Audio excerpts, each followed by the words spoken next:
Tuwing nalalapit po ang halalan, syempre, Kalye Survey. Ayan na naman ka-coffee, ginagawa ng mga vloggers natin ang Kalye Survey. Actually kasi, depende naman kasi yan sa tumitingin na survey. Marami kasi pumupula. Itong Kalye Survey, di raw totoo yan, edited daw yan, etc. etc.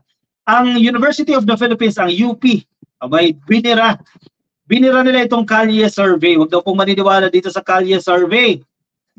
Sino ba kasi nagsabing maniwala, ka-coffee? Nasa sa inyo yan. Kung naniniwala kayo o hindi, decision nyo pa rin yan, ka-coffee, no? Karapatan naman nilang gawin yan eh. Nasa sa inyo, kung ayaw nyo paniwalaan, di ba ninyong paniwalaan? Yung ibang formal survey may methodology, may tamang proseso, dinadaya, lalo kapag commission, di ba? Ito pa. Titirahin ngayon ang Kalye Survey. Anyway, depende yan sa inyo kung anong taste ninyo. Sa balita ng GMA News Online, ng UP School of Statistics, warns, ay nagbabala, grabe yung term ha, nagbabala po laban sa Kalye Surveys, studies with unclear methods. Kahit yung may clear method, proven and tested, dinadaya. Hindi na Kalye Survey, no? Maging yung mga survey ng malalaking research firms, kapag yan po ay commissioned, may dayaan ding nagaganap dyan, may doktora ding nagaganap dyan, kahit puno pa yan ang method. Kahit anong method pa ang apply mo dyan, dinadaya din yan. Hindi lahat ng survey totoo. Kaya nasa sa tao po yan kung paniniwalaan ninyo. Depende sa credibility ng gumawa ng survey.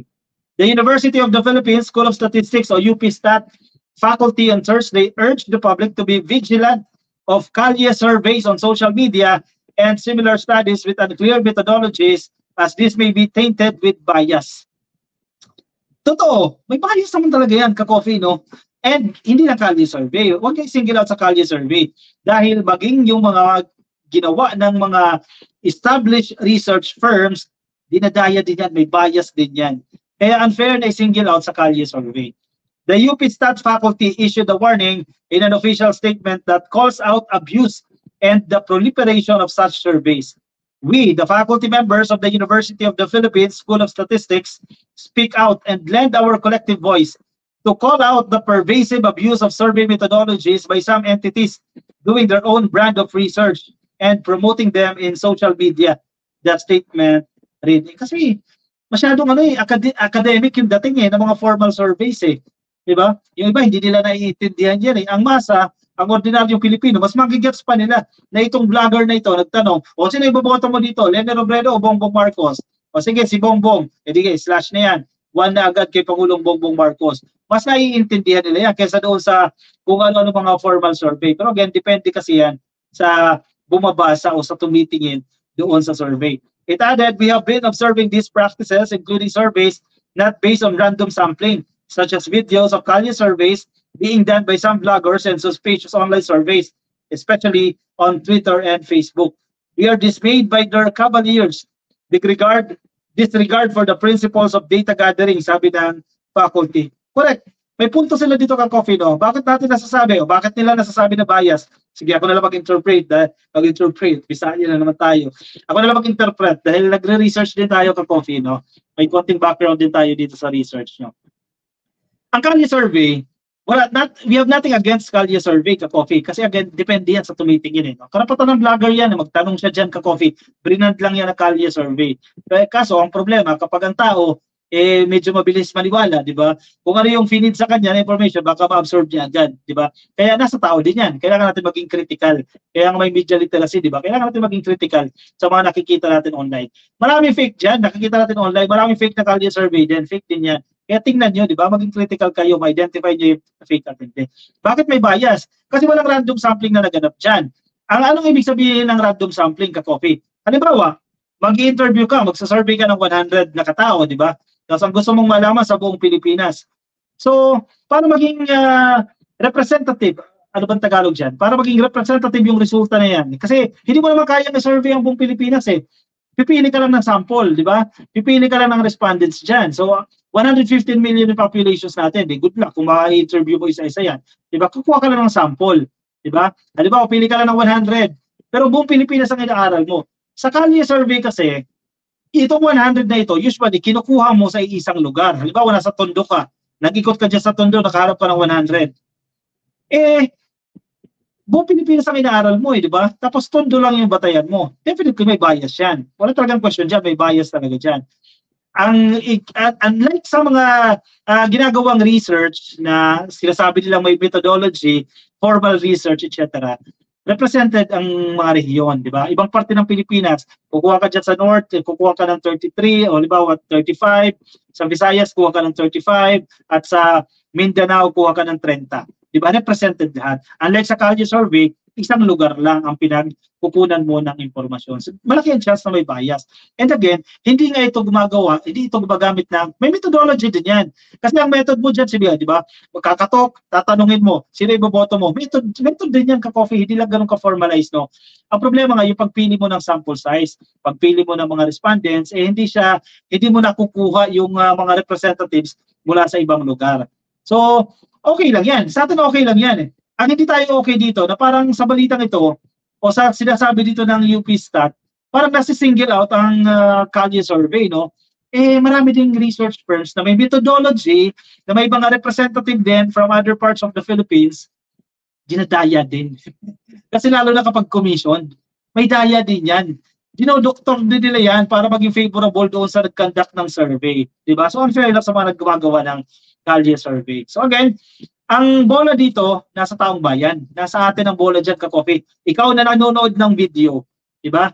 Kasi ang Kalye Survey, during the term of, during the campaign, no, ng 2022, karamihan ang lumalabas sa Kalye Survey. Puro PBBM talaga ang iboboto nila, diba? Pero may Kalye Survey din na Leni Robredo ang iboboto nila. Sa ibang bansa, di ba, may Leni Robredo. So, hindi ibig sabihin na yung Kalye Survey, BBM na agad, di ba? Kasi parang ang pinapalabas nila, dahil BBM, Kalye Survey, so binabasa ang Kalye Survey, in a way, nababasa si PBBM. Parang gano'n eh. Yan yung nakikita kong connection dyan. Hindi gano'n, copy.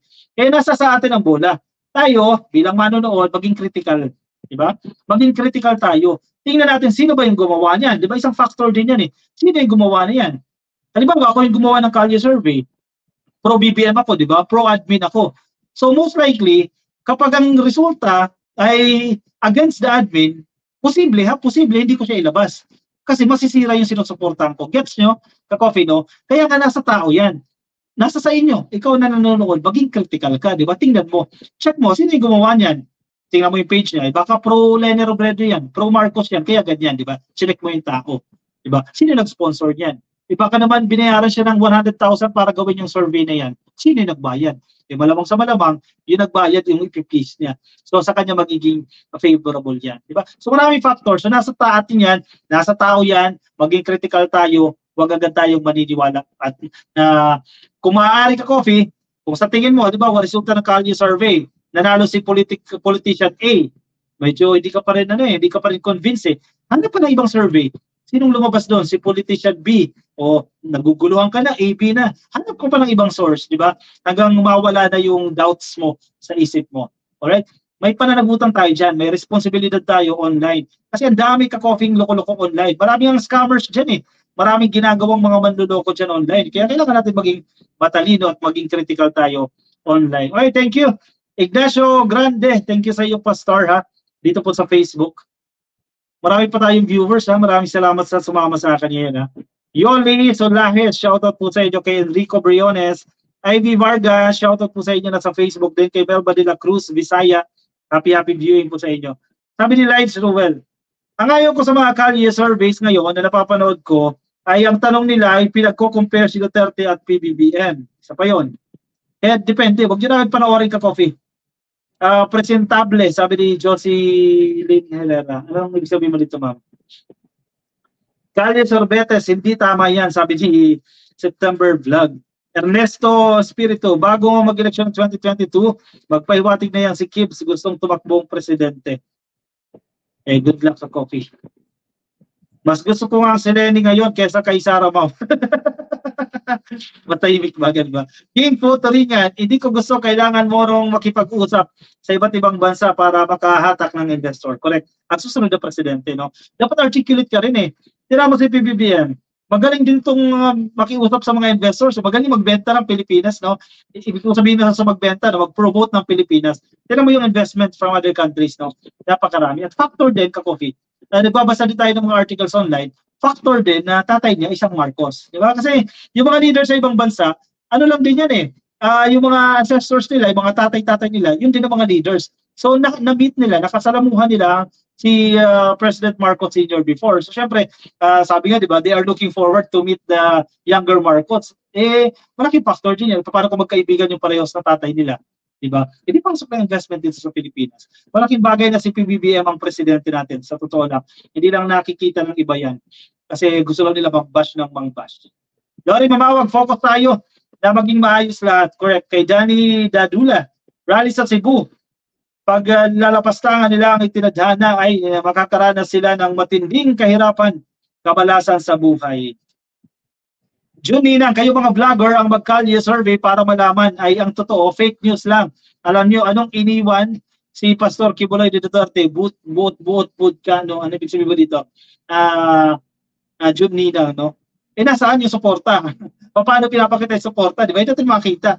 Kaloyal Over, no? Hello Coffee, nakaabot din ang live, ha? Nabalitaan ba ninyo si Mariel Padilla, nag-IV drip session sa Senate Office ni Robin? Yes po, tapos na po natin ang topic natin ngayon, mga late si Ma'am ngayon eh. Si Len, mananalo sa Kalye ni Doro daw yan. Anyway, sige ka-Coffee, grabe ang haba ng live natin ngayon, ha? Thank you.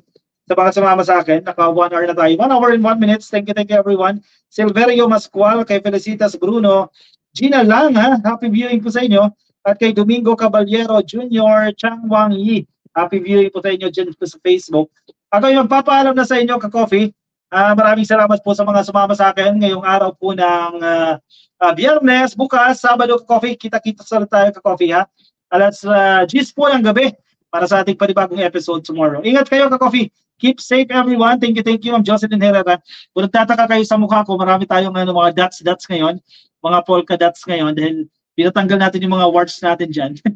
Hindi ko alam, first time ko kasi maka-experience yan. Ang sakit pala, no? At ganyan yung nangyari sa mukha natin. Medyo mga 2 to 3 days pa na gagaling yan. Anyway, hayaan nyo na yan, ka-Coffee. Okay, kay Bangag Digong. New fan daw natin. Oy, welcome, ka-Coffee, ha? Bago nating subscriber. Happy viewing po sa inyo, ha? Good night, Norman Pike. Kay Teresita Sarmiento. Good night, everyone. Baka si Digong ang advisor ni Pete Cubs. Malamang, ka-Coffee. Sana all nagpapagwapo, sabi ni Jocelyn Herrera. Thank you, ma'am, everyone. Bye-bye, everyone.